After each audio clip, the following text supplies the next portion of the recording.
নমস্কার বন্ধুরা, আমার রান্নাঘরে আপনাদের সবাইকে স্বাগত। আজ আমার রান্নাঘরে বানানো হচ্ছে ছোটোবেলাকার একটি খাবার, যা আমার কাছে আজও ভীষণ প্রিয়। তার জন্যই লাগছে এখানে বয়েলড রাইস, আর লাগছে চিকেন, বোনলেস চিকেন।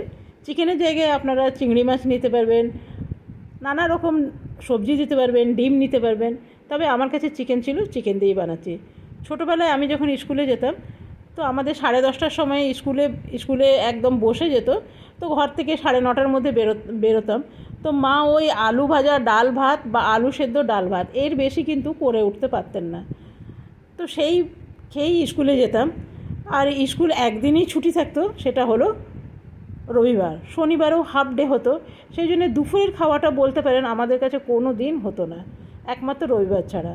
কেন কি, এসে যখন দেখতাম মা কয়লার উনুনে রুটি বানাচ্ছে, গরম গরম রুটি আর তরকারি খেতাম। কেন, বিকেল 5টার সময় আর ভাত তরকারি মাছ এসব খেতে ইচ্ছে করতো না। তো সেই জন্যে আমার রুটি খাওয়া অভ্যাসটা আজও রয়ে গেছে। আজও আমি একবেলাই ভাত খাই।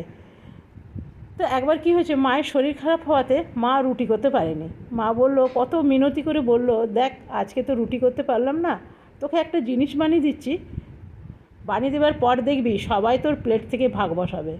তখন মা এইটা বানিয়ে দিয়েছিল।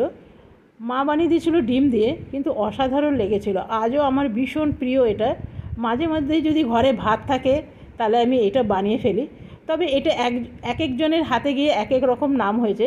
আমি এটাকে পোলাও বলি, আমার ভাইরা বলে বিরিয়ানি, আর আমার মা বলতো সিম্পলি ভাত ভাজা। ভীষণ ভালো হয়, অবশ্যই আপনারা বাড়িতে করে দেখবেন।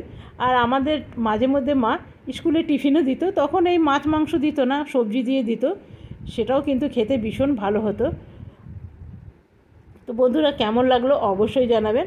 আর আমার মনে হয় এই ভাত ভাজাটা বাঙালির ঘরে প্রত্যেকের ঘরেই হয়। তো আজকের মতন আমি এখানেই শেষ করলাম। যদি অল্প কোথাও আমার ভিডিওটা ভালো লেগে থাকে, তাহলে একটা লাইক করতে ভুলবেন না। কালকে আসবো নতুন রান্না নিয়ে।